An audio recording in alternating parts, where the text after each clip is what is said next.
àllarba ñaar fukki fan ak juróom ci weeru décembre ñi ne Merry Christmas di ko wis ñi nga xam ne ñoo féetee ci jàngu bi muy chrétien yi tey jii la ñuy màggal li nga xam ne moom moo nekk seen bés ngir lépp lu jëm ci taxawaayu jàngu bi nga xam ne ñoom féetee nañ ci ñu ngi leen di delloo njukkal di leen ñaanal yann yàlla nangu ñaan yi nga xam ne ñaan nañ ko ñoom tamit ci bés bu am solo bi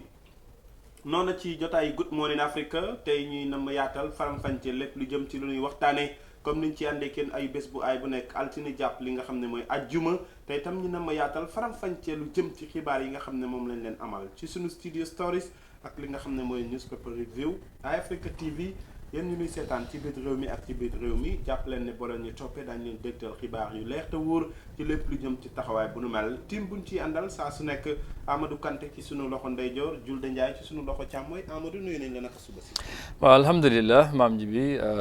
ñu ngi amaat mbégte dellu ci ci Good Morning Africa fii ci Africa TV nuyu la bu baax a baax nuyu tamit Julde nuyu ñi nga xamante ne ñoom ñoo di safoo di ànd ak ñun bu waxtu bi jotee fii ci kër gi comme noo ko waxee rek ñu nekk ci biir réew mi ba ci biti réew ñu ngi leen di nuyu bu baax a baax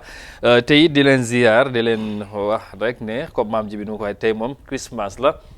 The wish suñ Christian brothers and sisters a very Merry Christmas ci bés bi la tey te xam nga ne tey ak suba moom tomorrow is Boxing Day boobu tamit bés bu am solo su ko defee ñuy leen bu baax a baax ñu dellu si indi leen xibaar yi ci kër gi waaye tamit ñu yaatal waxtaan bi ci kanam incha allah. jërëjëf Christmas nag mook ñu ya daanaka waaw ay bés bu ay rek la bési tey bi tamit ñi dugg si ñu iya bi su ko defee dina nekk bés bu am solo ñi ndokkel ci ñëpp ñi nga xam ne dañuy nam dugg ci at mu ees ñu ngi leen di bàyyi xel jaajaata asalminaama na suba ko Tanala. jamtan hone Jamtan kay, it's always good to be back on the studio with your favorite, of course, Good Morning Africa show program, which is coming to you live over Africa TV every day from Mondays to Friday here. And of course, I am not forgetting my Christian friends, Pila, Sang, John, and everybody, and wishing all the Christian community a Merry Christmas and a Happy New Year. jaajëfal ko bu baax a baax Julde Njaay jaata ci ay kaddum comme ni ngeen ko déggee noonu tamit ñi bàyyi ko xel sunu anti bis Elham Pape Sam noonu tam ci ki nga xam ne moo nekk Lydia Kinsa moom tam ñoom ñëpp ñu ngi leen a wis happy Christmas ci bés bi Amadou ñi dooree ak li nga xam ne mooy suñu studio stories yi njiitu réew mi président Adama Barrow gaaral na ay kaddum ci ñu féetee ci jàngu bi ak réew mi yëpp ci taxawaayu Christmas bi nga xam ne ñu ngi koy dund mu yeggee ko ñi nga xam ne ñoo féetee ci jàngu bi noonu tam buñ ci jógee njiital ñi nga xam ne ñoom ñoo nekk catholique yi ci àdduna bi gaaral na ay kaddum ginnaaw bu ñuy taxawu li nga xam ne moom moo nekk juddub ki nga xam ne moom moo nekk Jesus yooyu ak yeneen xibaar ci suñu studio stories yi. jërëjëf maam ji bi su ko defee ñu dooree ak suñ studio stories yi comme noo ko waxee njiiti réew mi démba président Adama Barrow comme ni nga ko baaxoo di defee at bu nekk bu waxtu bi jotee day joxe li nga xamante ne mooy message ci réew mi waaye tamit ci ñi nga xamante ne mooy ci christian bi comme ni nga ko defee ci yeneen feet yi su ko defee ñu ànd ak li nga xamante ne mooy xibaar boobu laata ñu continuer ñu wax ci leneen ci kanam of course this morning we would as always begin the program with our studio stories, and of course this morning we are starting with a message from the presidency. That is the president of the republic yesterday sent a Christmas message to Gambians. Now, President Adama Barrow has reiterated the role of religion in governing the lives of people, noting that it is part of what made up Gambia. In a televised Christmas message on Tuesday, the president called on religious leaders to remain strong in their contribution to development of morals and values that the country is known for. Christmas, he said, is a reminder for the people to adhere to the teachings of Jesus Christ. He also pledged government's commitment in balancing the scale of justice through the principle of good governance and the rule of law. Let's take a listen to the Gambian leader in this insert. Religion plays an important role in our lives. Therefore, we cannot avoid according it the significance it deserves. Religion is part of the Gambia's diverse cultural heritage, and it adds meaning to life through the values it teaches and the manner it shapes and modifies behavior. This makes the role of religious leaders critical. We encourage all venerable leaders to remain steadfast with the reassurance that my government acknowledges their contribution to our development, progress, and overall well-being. We are all aware of the grave distortions of religious teachings as excuse for extremism, leading to evil social disorder, instability, and loss of lives. We must not allow this to take root here. For our part, my government will continue to adhere to the principles of good governance based on justice and the rule of law, without discrimination or prejudice against any citizen or any section of the Gambian nation. We will remain undeterred in upholding the spirit of the Constitution and the laws of the country while implementing the National Development Plan we have developed together as a nation to attain our development goals and aspirations. The dignity of the people has to be maintained through reason, dialogue, and strengthening interfaith collaboration. Therefore, Christmas is a reminder for us to continue to propagate the true teachings of Jesus Christ. His Excellency, the President, Mr. Adama Barrow, they are speaking on his Christmas message to Gambians yesterday. Well, Maam Jibi ñu dellu ci waxtaan bi président Barrow niki démba joxe li nga xamante ne mooy message ci Gambien si li aju ci Christmas yi lim baaxoo di def la at bu nekk comme nu ko defee ci yeneen feet yi ak ci réew mi mu woote nag li nga xamante ne mooy gën a dëgëral li nga xamante ne mooy suñ values si suñ jàmm ji waaye tamit ci suñ li nga xamante ne mooy suñ diine gi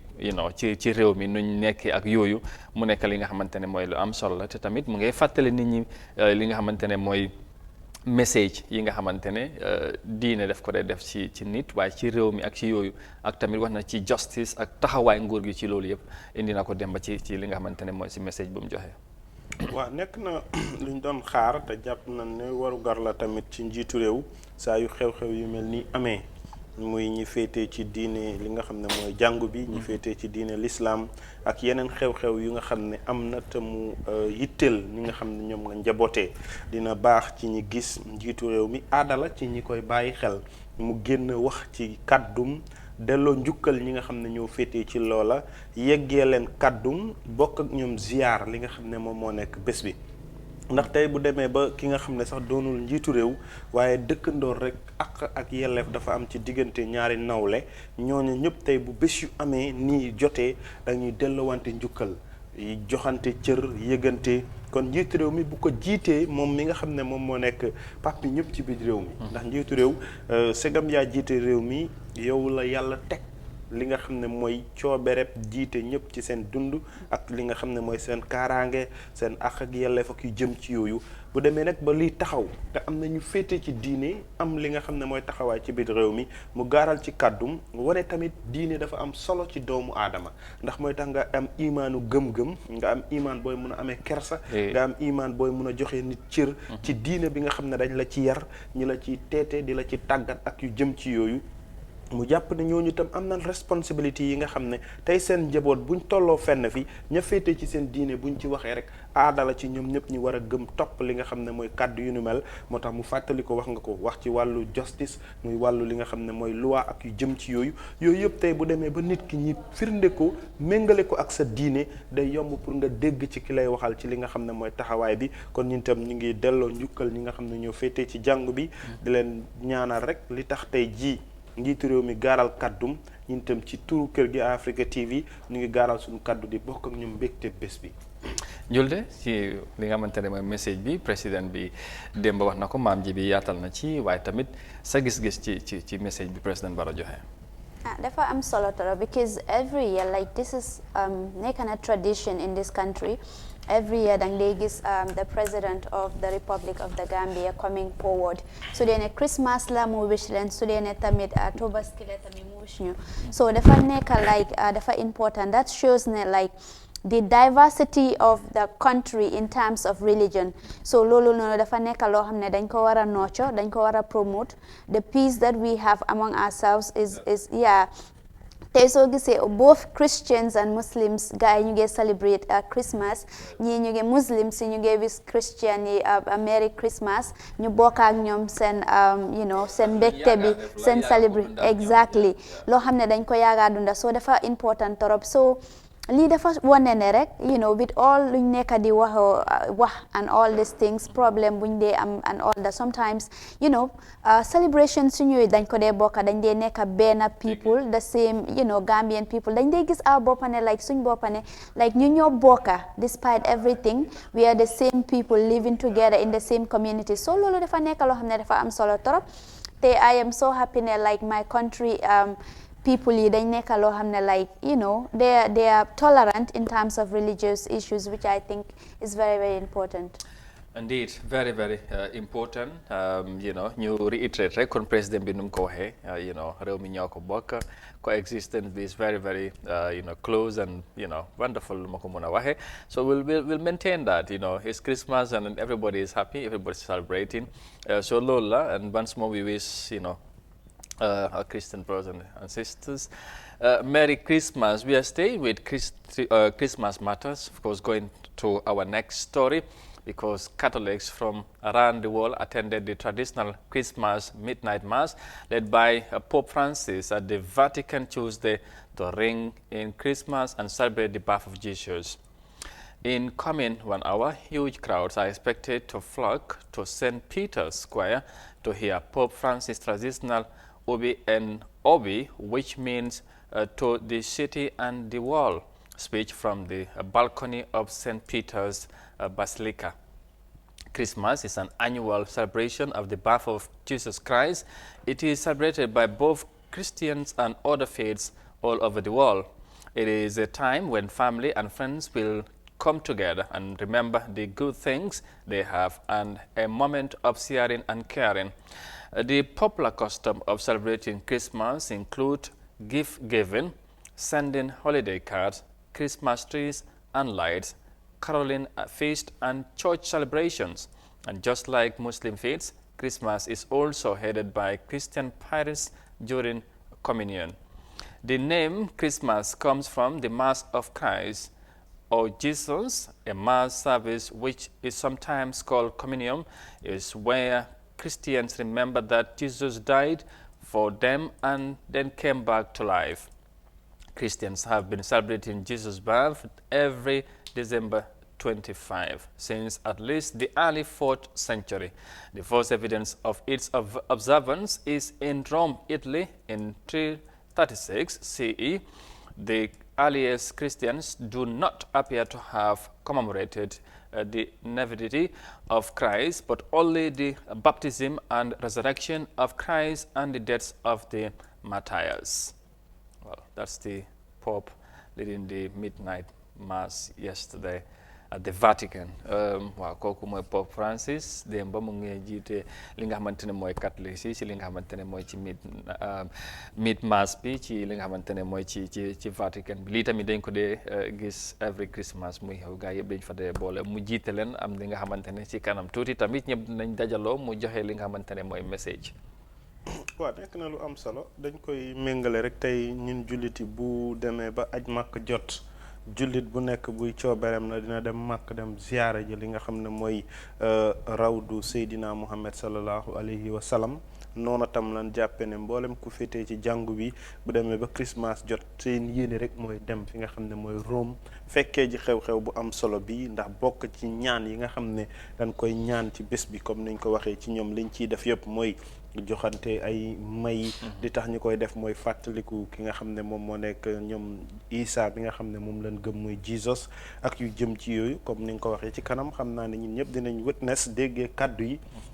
te yaakaar nañ ne kaddu yi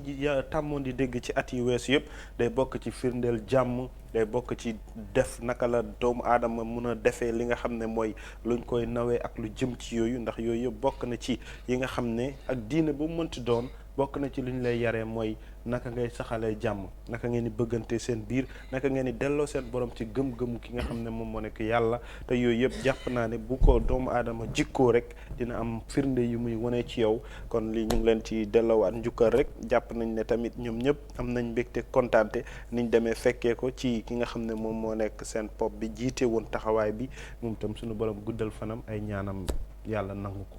Julde, anything to add to that? We move on balaa ñoo continuer comme pop bi as usual nii lañ ko dee doxalee ren tamit ñëw na jiital li nga xamante ne mooy ci maas bi. Yeah, it's not something unusual. Every year, Pope Francis, that they gather in Rome together with other Catholic Christians. Guy celebrate Monica Christian Christmas, which is the birth of Jesus. So dafa nekk loo xam ne dafa important, and every year that they send a message of peaceful coexistence, tolerance for one another, diversity, and among others. So these are the things which are mostly common, in the Pope Francis message, Christmas message every year. So this year too, I think we are expecting the same thing, just to wish them all the best and a Merry Christmas. Comme Mam Jibilim ko waxe rek, Christmas tami is a merry,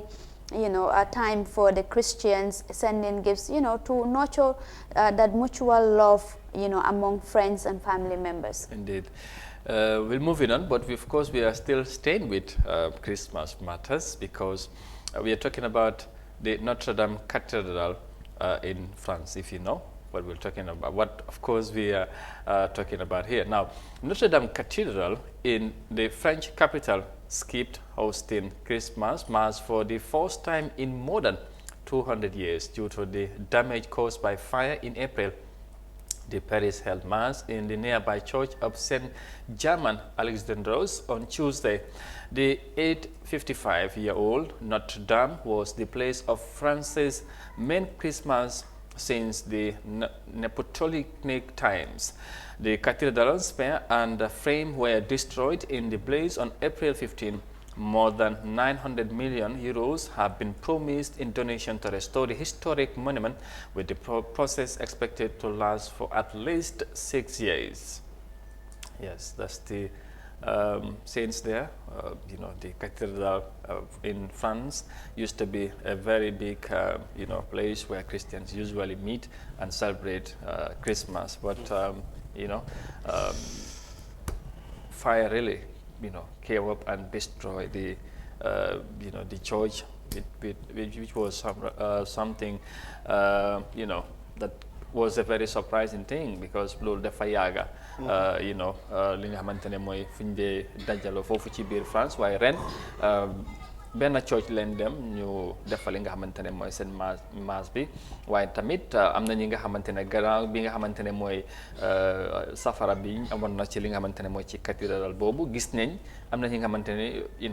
pledge nañ wala joxewoon nañ promise pour ñëw jàpp ci ñu defaraat li nga xamante ne mooy jàngu boobu, parce que nag dafa am lu mu représente. dafa yàgga trop foofu ci biir France, am na yu chrétiens yu bëri ak catholique yu bëri dafa dee dem pour jàmm fa, waaye tamit feet yu mel ni bu ñëwee dañ fa dee dem pour bokk ñi nga xamante ne mooy ñu fa dee dem yëpp pour ñu célébrer li nga xamante ne mooy Christmas ak yeneen yi nga xamante ne dañ ko dee célébrer. So this year mënuñ ko faa def because damage yi fa am ci safara bi nga xamante ne amoon na foofu. So waaye ñu ngi ko def tamit feneen fi nga xamante ne soriwut foofu, waaye nag xam naa ne defar ko moom ñu ngi ci pexe yooyu pour gis ne daal nañ dana dellu ci. waaw dañ leen di masaw rek ci li nga xam ne moom moo nekk gàllankoor boobu, ndax defe naa ne jàngukaay bu nekk muy church di juma ak lu mu ci mënti doon, segam ña koy jëfandikoo jaamu seen borom rek mooy seen yitti ci bërëb bu nu mel, ñu ngi mettit lu li nga xam ne mooy gàllankoor bi ak jéye joj nga xam ne moo dal place ba ñoom mënuñ ko jëfandikoo ren ji ba mu waral ñu dem beneen bërëb. comme nag wax nga ko ci xibaar bi, wane nañ ci ay at yu yàgg ñoom foofa lañ tàmmoon di fa dem def li nga xam ne moom moo nekk seen jaamukaay. historique place la comme ni nga ko waxee. exactly place su aada ak cosaan la, ndax loolu mandarga la ci ñoom ñëpp buñ fa demee ñu delloo seen xel yi ci fàttaliku lu bëri ci li nga xam ne mooy taxawaay lu bokk ci ñoom jàngu bi ñu féetee. bu fekkee nag gis nañ ne gàllankoor am na ci ba mënuñ koo jëfandikoo ren, xëj na ñoom ñu ngi koy méttitlu, waaye ndogalu suñu borom la te mun na nekk fii ak déwén. Christmas bii ñëw bu fekkee ñi ci war a jàpp yëpp jàpp nañ ci te wax nañ ko tamit ci xibaar bi am na ñu dige woon na. waaw waaye ñu ngi wax pour defaraat loolu. exactement jël ay 6 years. so dafa mel ni juróom-benni at lay waaw mat ci loolu dafa mel ni comme in the next 5 years. waaw kon xam nga loolu foog mu nekk place bu nga xam ne pour defaraat ko dina jël. comme waaw because loolu bu mu amee co wax yi lu bari woon na lan moo ko indi ndax loolu kenn foogut ko woon daal li ma ko waxee surprise la ak yooyu. because place bi nu mu mel la ci ñoom ak yooyu waaw. waaw comme ni nga ko waxee rek ñu xaar rek fan lay wanante di mujjee gëtëm ak ñi ci war a jàpp yëpp ñu jàpp ci ba bu dee juróom-ñaari at ci kanam la sax li ci am solo rek mooy ñoom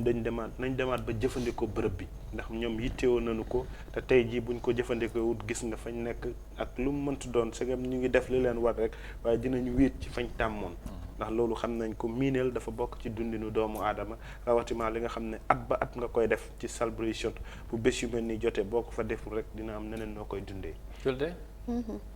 daanaka maam ji bi wax na yëpp place boo xam ne every year da ngeen dee gather to celebrate there just a year rek fire outbreak because lii dafa nekk loo xam ne incident boo xam ne la like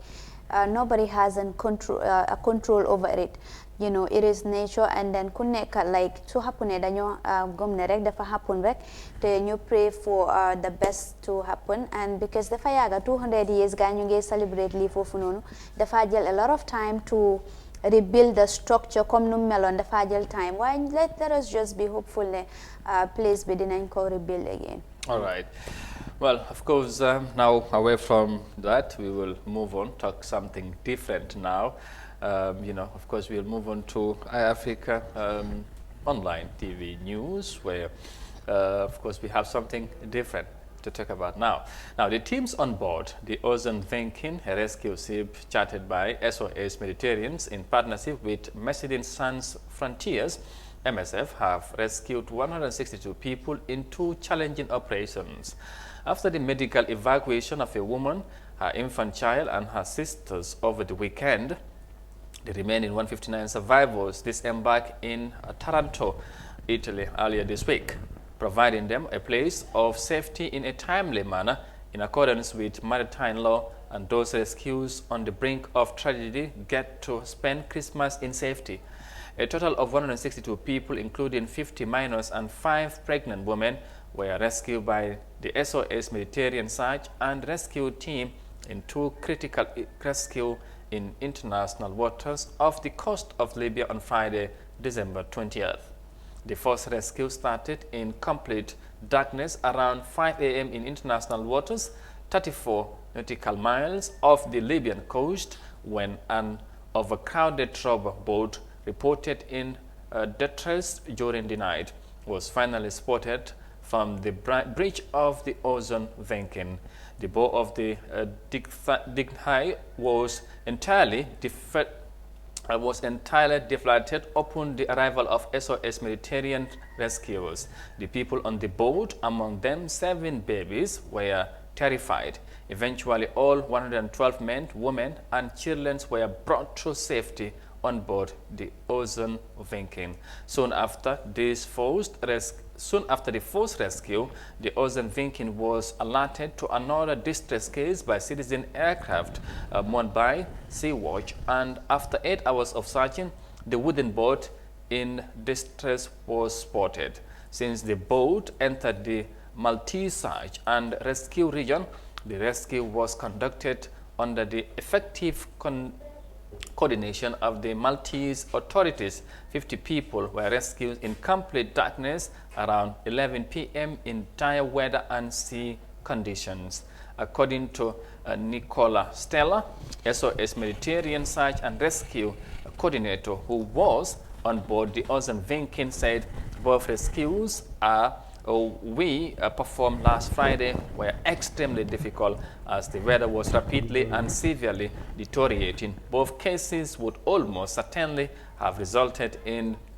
tragedies if help had not arrived only a little later. Mr. Stella Ficho stated that the wooden boat was very likely to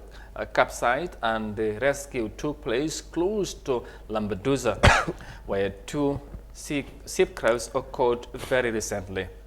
The rubber boat carrying 112 people without life jackets could have completely deflated as the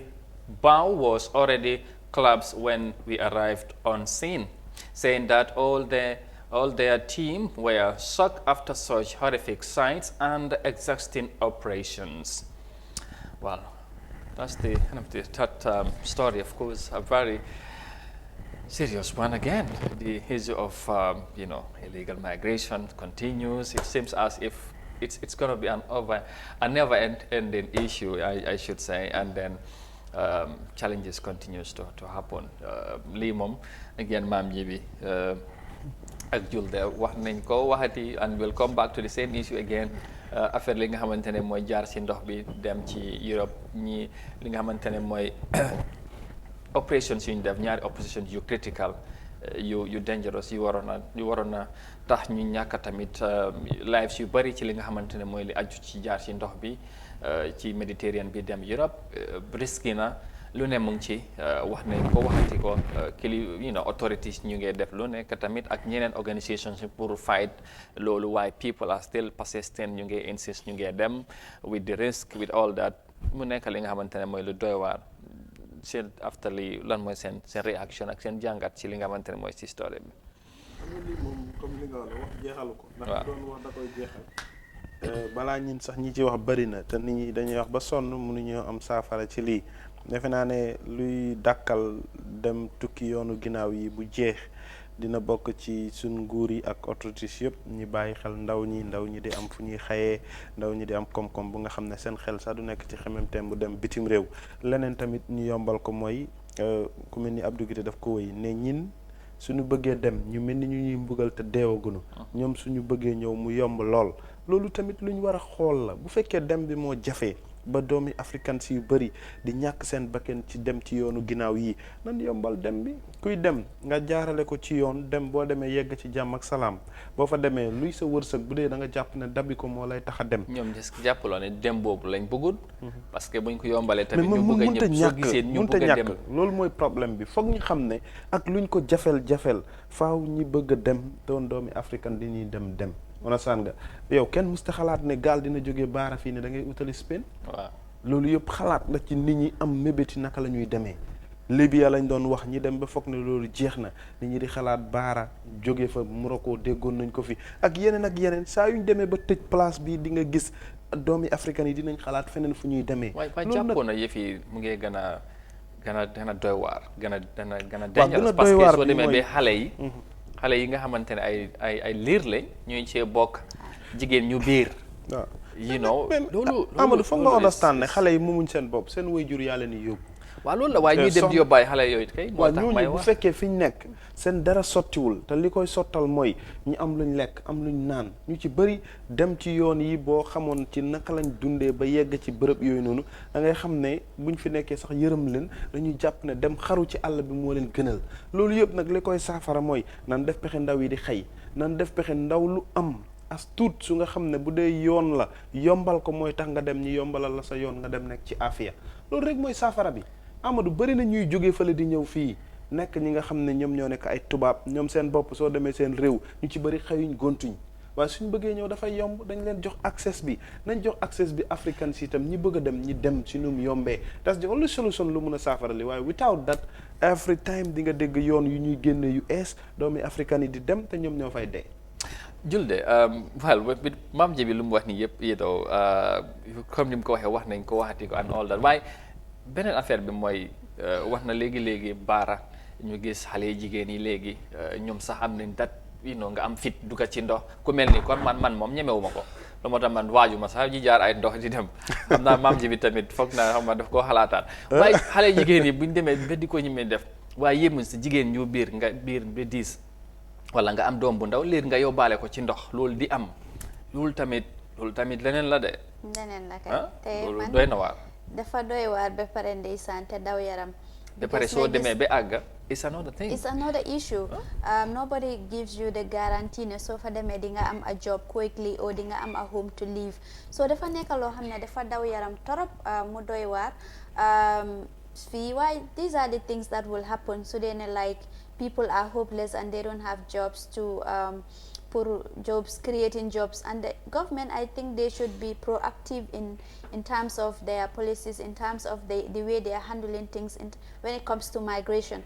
because migration dafa nekk loo xam ne is the greatest dilemma in Africa. You know, suñ ndaw yi ñu bari faatu nañ si géej yi ñu ñene xale lañ soo gisee yaay moom mu jël doomam bu ndaw liir xamul dara mu ko yóbbu si lii den xam nga ne foofu jaama nekkut fa de so dafa nekk loo xam ne dafa doy waar trop. I think government bi, African governments, because Gambia is not an exception to this illegal migration thing. Definitely. So Gambia government bi particularly should, you know, create avenues for youngsters yoo xam ne dañoo create employment for them pour ñu mun a venture into business and then ñu stay in the country. Waaye duñ mun a stay in the country fekk amuñ jobs. Gis nañ ne recently standard newspaper buñ publish ne yaay bi dafa threaten mu ne moom dafa commit dafa xaru doomam bi suñ ko déporté because doomam Germany la nekkoon. so te loolu sax doggu Mali bëggoon naa see wax sax comme indi nga ko mooy ci loolu ba léegi ñi nga xamante ne ci indiwaat ñooñu ñi nga xamante ne mooy European si ñu ngi European yi ne ñu ngi wan su fekkee ne Gambia sax bañ na loolu am dañoo dinaay ñi nga xamante ne mooy visa restrictions te loolu gis nañ ne expert bu ko fi wax like Gambia su dee ne deny nañ to repatriate those people back dañoo deny, you know, visa restrictions to Gambians, which I think ne xam nga lu nekk daal nañ use diplomacy because this is international politics, it's about international stuff, so Gambia is involved. So man, I think the best thing to do is to, you know, collaborate with these people, the two governments, and see how best they can come up with a solution, because deporting these people is not a solution. ñooñu suñ fi ñëwee they are already desperate, they are already traumatized, maybe they can even, you know, involve in illegal acts. Those illegal acts to me, you know, sometimes they will get in trouble, and who are affected is us, because we have seen 60% or more of the population are youngsters. So if the youngsters are involving in something that is illegal, lolu non dafa affect ñun the economy, in, you know, dafa affect the society. Right. So man, the best thing is, I don't really think deportation is the best thing to do. I don't really think that illegal migration is the best thing to do. Okay. But then you cannot stop someone from going if you don't create avenues for the present. Very well. Whilst we are, you know, talking, maa ngi xalaat through my mind ndax is there anything lu ñu mën a def ba ndaw yi toog, because in other way around maa ngi xalaat ndax mindset la, the mentality fii boo demoon Europe doo ko mën a make, you know, loolu tam am na ñu bari ñu ngi koo gom parce que nag mooy yëf yi nu mu mel waaye am na ñi nga xamante ne tamit we have to be loyal to each other and we have to be real to each other. Gis nga fii yàgg nañ koo wax juróom-ñaari taax yoo romb juróomi ñi ko tabax nekkuñ fi, loolu nañu waxante dëgg rek. ñu ngi bitim réew. lan moo waral loolu ñi fi nekk da ngay xëy di gont liggéey ñaari liggéey ñett li ngay liggéey bu weer dee balaa weer bi di taxawaat li nga liggéeyoon ne ko faxas. yëpp faxas na understand nga kon loolu foog ñu understand ne tey. li faxas de waaw non foog ñu waxante dëgg bi yeneen doon wax léegi affaire déportation boobu ñuy wax. loolu du solution tey du solution ëllëg. man li ma jàpp ne mooy taxawaay bi nguur gi war a def ndax loolu suñ nguur yi yàgg nañ fi musuñ koo dégg li ko indi nañ dem ci ren bi ñi luxati ko ñi saafara loola xale ya fa nekk ñu toog bu dee dafa am ñu fa nekk mu leer la ne ñooña nañ fa nekkee moo àndul ak luwaay réew boobu noonu ñi teg leen ci yoon wan leen ne leen nit ak foo mënti nekk da nga war a doxee sartay réew moomu noonu loolu mooy li luwaa nangu. nga nekk fii nga nekk ci bitim réew li am solo rek mooy fa nga nekk doxel ak sartay réew moomu noonu mu méngoo ak ñoom seen bëgg-bëgg ba doo indil fitna keneen ki nga xam ne sax sa nawle la te moom lambul laalul ci yëf yi. beneen bi mooy foog ñu understand African countries yi wala suñ African leaders yi dañu war a jël responsibility mooy saa yuñ soxlaa ñi sànni leen carte dafa am dige yu bëri yu ñuy dégg te dige yooyu ku ci toog ba falu fàtte nga li ñu digoon. naxe lay doon. waaw naka ngay saafaraa yëf yi ñu bari seen xalaat du ci nekk tey wax naa ko ci ci ndorteef bi mooy Amadou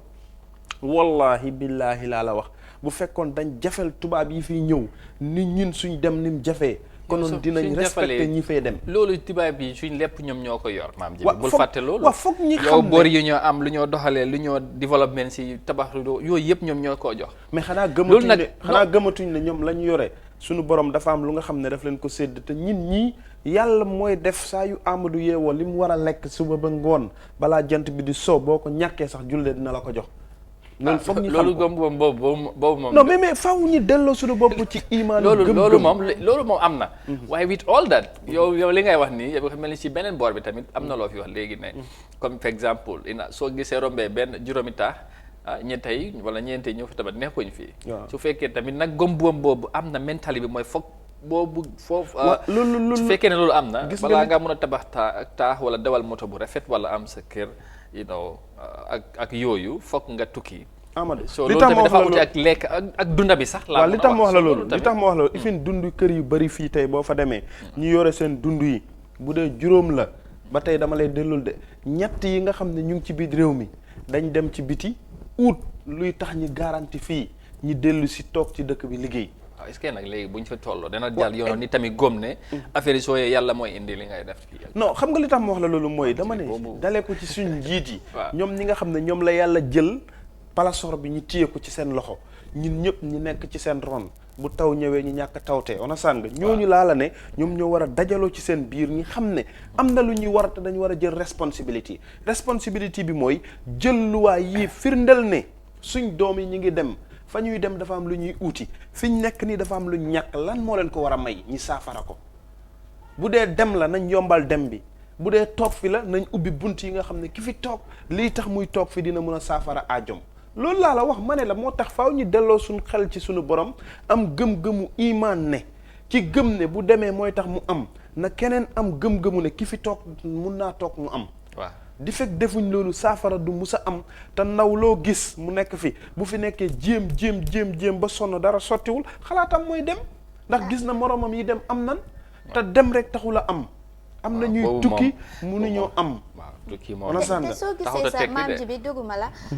recently dañ gis ne like remittance moo nekk xaalis bu diaspora bi di andi fii si Gambia bi da ngaa gis ne ñu ngi contribute more than 22% to our economy soo gisee loolu ne like sectors like tourism yëpp moom moo leen ëpp so remittance dafa nekk loo xam ne dafa important torop te suñ diaspora si also they are contributing to the economy so man dama tene la lu nekk solution bi daal lu nekk solution bi involve young people in decision making create job opportunities for young people they will stay make them important feel wanted and important in their own country why Sudan you make them like feel useless and then hopeless of course they will go to other countries and then ñu def lu leen ok dinañ ci indi saafara waxtaanee ci lu bëree bëri ndax li tax ñuy wax loolu rek da ngay xool tey nit day nekk fii nga yore ndékkim añam reeram bu la fi romboo dem ñaari at ñett kooku noonu mun naa ñëw nga dégg jënd na kër jënd na oto yow loo ko doon jox dina ko dabul pour jox la ko ñi ànd ak bàkk bi léegi moom moo ñuy dugal ci suñu newspaper review ñi ànd ak yéen tey ci xibaar yu ñu yeewoo ci biir kër gi Julde Njaay mooy fësal xët yu ne mal jaajëfal ñi nga xam ne ñoo ko dooleel muy Star GSM njeextalu bàkk bi moo ñuy dugal ci suñu newspaper review léegi ñu dellu si waat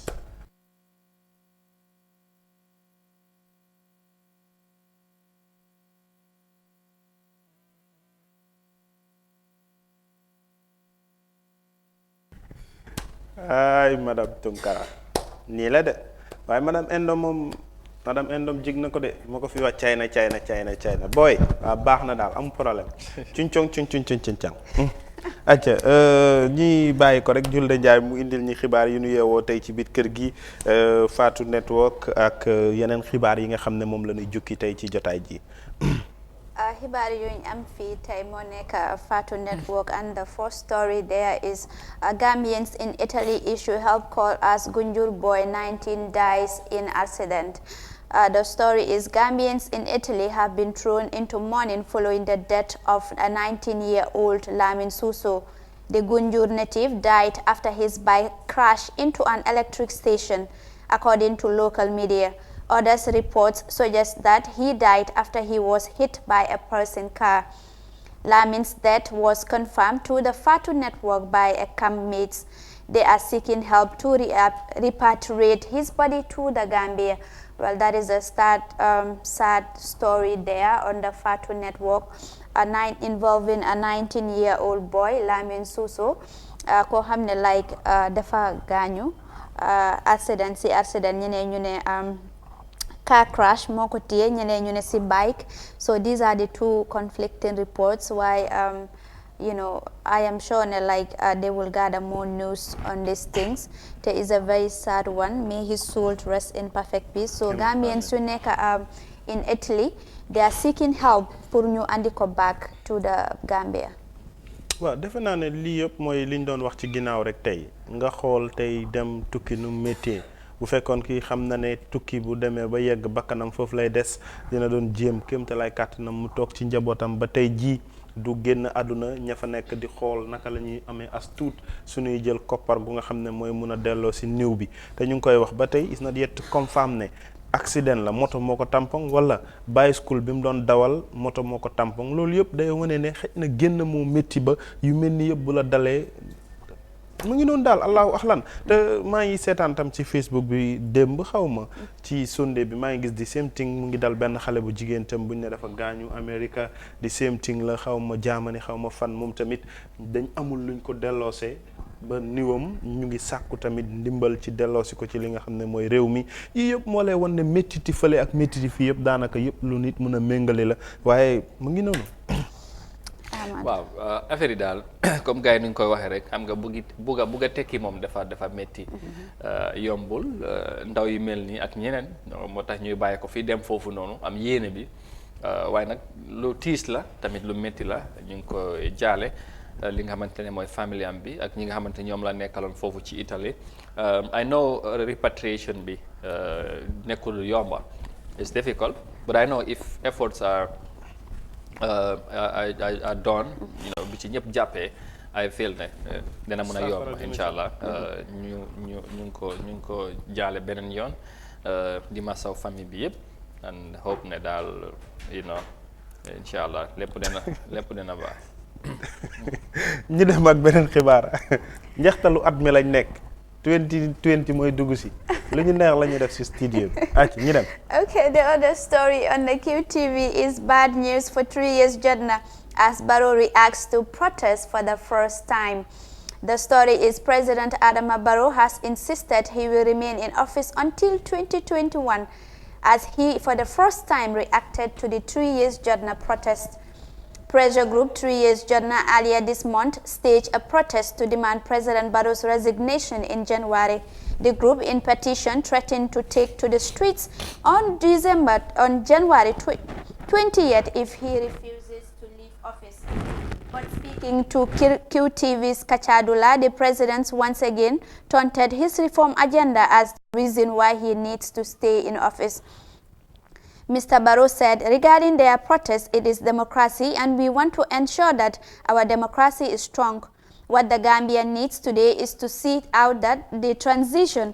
but being president is not important, but Gambia is important. What makes Gambia important presently, the work we are doing, is what will decide what Gambia's future is. That will be the Gambia's foundation. I believe I should introduce a new constitution. That constitution should dictate us on what Gambia should be in future. So that is something all Gambians should join me so that we can achieve that. Today, we have economic forces here. We want to ensure that if economic is living, we can be able to take care of our own security. To be able to do that, we must implement our reform processes. We must have capacity building to the point we are sure that we can do it ourselves. The TRRC that is currently ongoing, we should perfect plans to see how we can complete all this, how the civil service reform can be achieved, because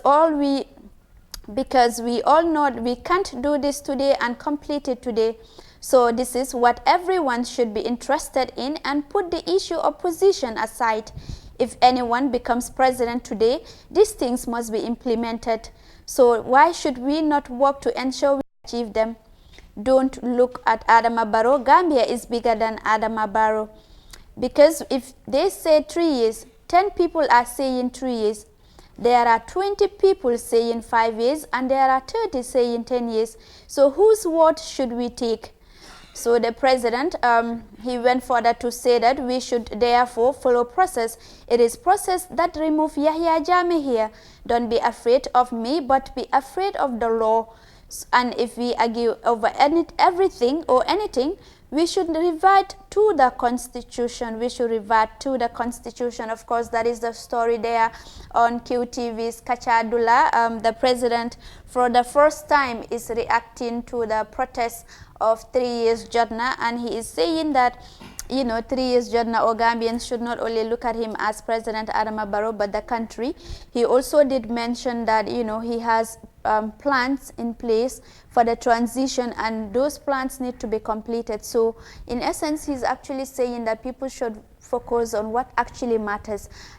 That's something that is permanent, because leaders come and go, like I always said, but the country stays, which I think is very, very important. Dañu war a delloo suñu xel si loolu noonu ñu xam ne président Adama Barrow dafa ñëw te dafa dem lu yàgga dafa dem. Yaya Jammeh mu fi woon for 22 years, but now where is Yaya Jammeh? But Gambia is still here. So loolu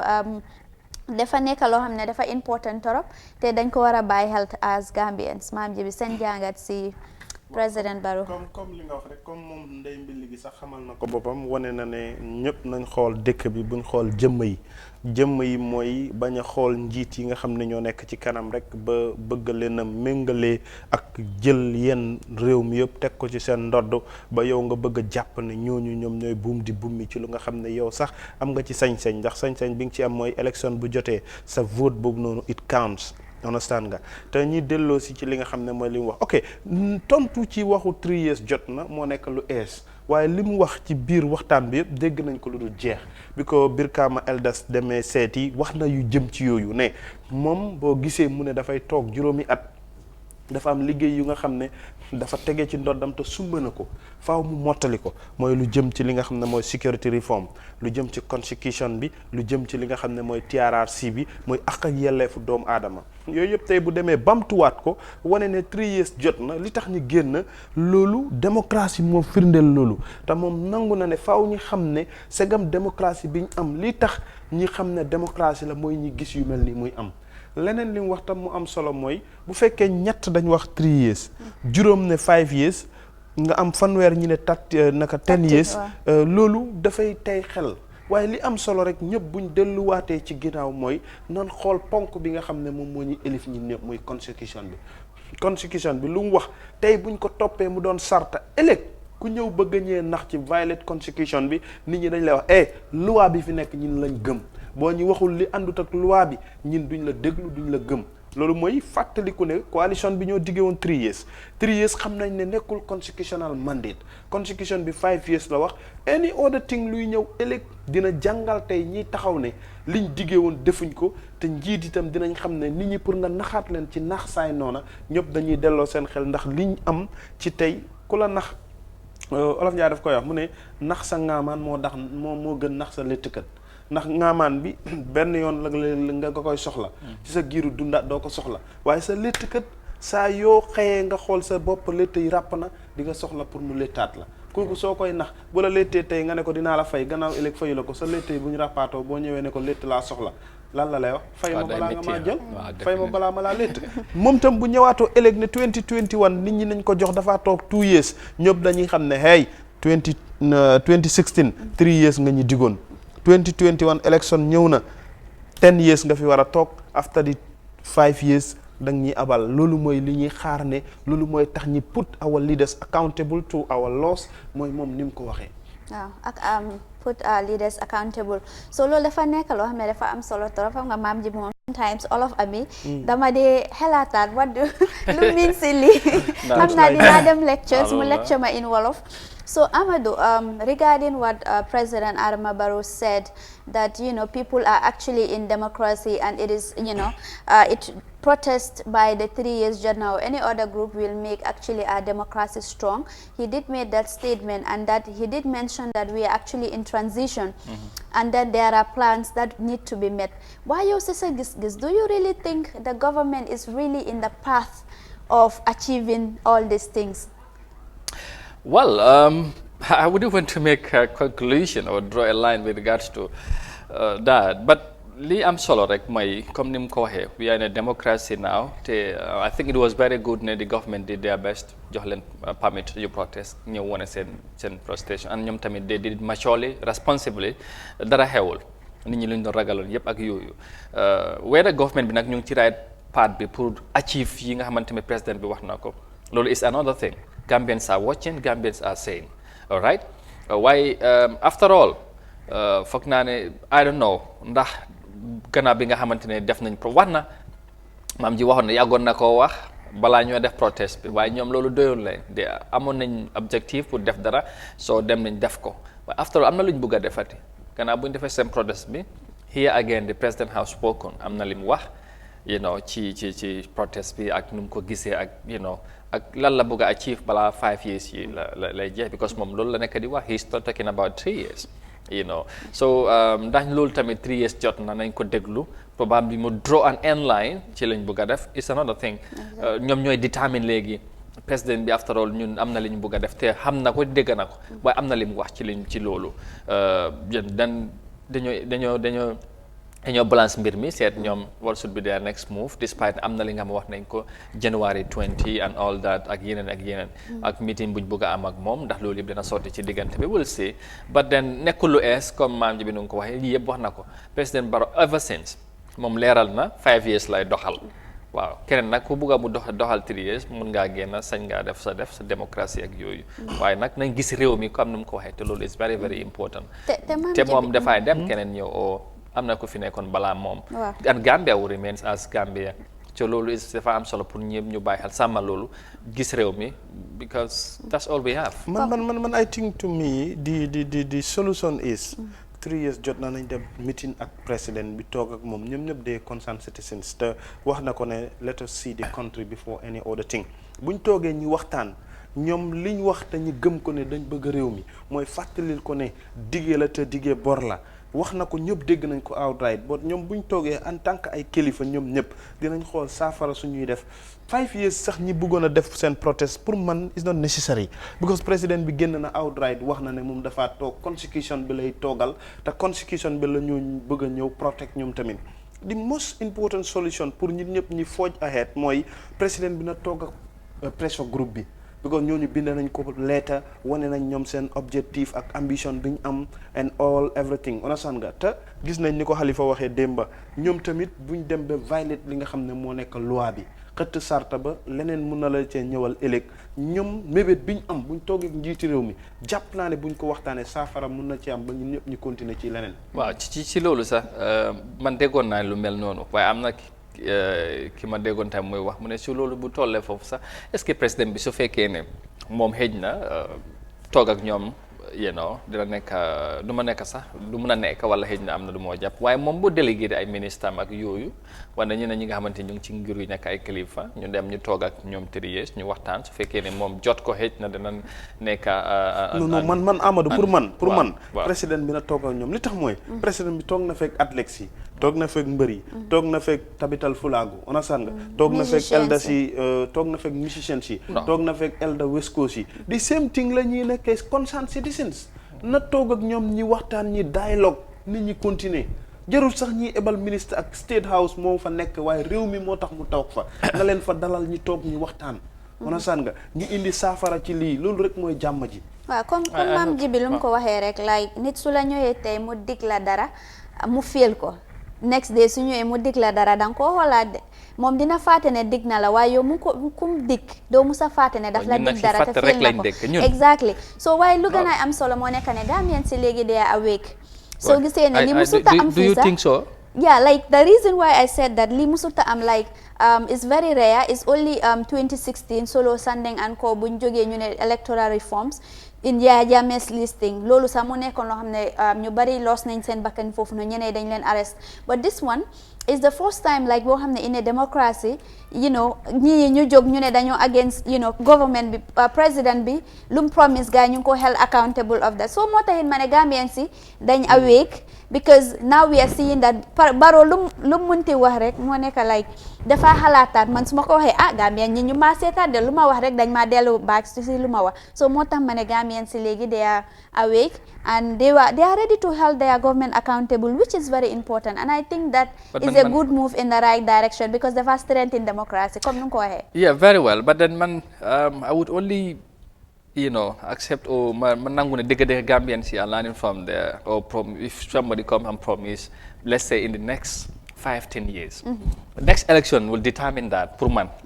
The next election after that also would determine that. Because it have been the same trend. Then I know nga promise nit ñi li ngay def. Not only Barrow per se. Yow yàgg na te it's not Gambia rek sax lay wax. Politics noonu lay doxee. ci àdduna da ngay ñëw diggee xëj na yow out of 10 sa doo fa def 5. waaye nga ñëwaat nga promise and people yet still vote for you. Pour man loolu you are not learning from your mistakes. It depends on pour man the next 2 elections wala yu ñëw 2021 ak bu cee toppa loolu dafa determine whether Gambians really ñu ngi learn from our mistakes wala li nga xamante ne mooy si promises anyway. That's my view on that. Julde waktu jam fii ang ñu ngi woy rek ñu rek tay wana tey Christmas la daf ñu war a may extra. Wow, today is Christmas. We have to ñu ngi woy rek La ilaha illallah. We are in democracy, Tungs. You must have to know that. Democracy. Well, democracy, freedom of speech, as the Julde. Baral ma. Ajarama. Ajarama wa di leen di daje ba beneen yoon rek inshallah rabbi. ñun fi rek always di leen andin interesting stories from the Gambia, and then ñu leen naa jox analysis bu am importance te dafa keep following Eye Africa TV every day, here and we are here. Maam Jibi, di wish out a Merry Christmas to our Christian friends and families also. Wow. Waaw jërëjëf xanaa Mariam moom borom technical man gisuma ko tey de. waaw dafa am lu ma bañ nag ma wax démb am na li ma waxoon waaye tey xaaral ma tàggatoo rek jox gars yi dig daje incha allah suba ak jàmm ñu dellu ci beneen edition of Good Morning Africa. Mariam xamul fan mooy Africa TV jërë ngeen jëfati ba suba ak jàmm au revoir. Donc 10 minutes dégg nga. Happy birthday Yaamu Ndaw tey moo nekk bési juddum on the 25th yàgg na ko waajal Yaamu Ndaw Camara doomu ndey Ami Camara Yaamu Ndaw bëgg Ama Baldé bëgg France bu Banjul sàkku xam-xam doomu ndey Yaburi Njaay noonu tamit ci ki nga xam ne moom moo nekk Modou Faye Biram Penda Wagaan moom tam on the 27 moo nekk birthday am ñu ngi koy wish happy birthday Modou Faye ñi bàyyi ko xel ki nga xam ne moo nekk Mbayang Diallo Jéeri Séeri Xaadim Sall moom tamit on the 26 la ñu ngi koy wish happy birthday Cheikh Kara borom on the 1st of December VIP manager ñu ngi lay wish happy birthday borom 1st of December sama soxna wax naa leen am na doom ajjuma Africa TV yëpp invite naa leen doom bu jigéen lañ am ajjuma insha allahu am na ñuy wax xay sama soxna yi mag la pour mu leer dégg nga Ajara Xuma moom tam suñu cousin sister la Saturday lañ koy defal xew ñu ngi koy ñaanal moom tam di ko ndokkale Oumy Gal série Bas Ndiaye série ki nga xam ne mooy Jaara Buso Jaara mu Yoro Sarr on the 4th January jërë ngeen jëf Aïcha démb barki démb gisuma ko maa ngi ko doon laaj tungs dafa mel ni seen naa ko waaw ok jërëjëf boy tey Christmas la tungs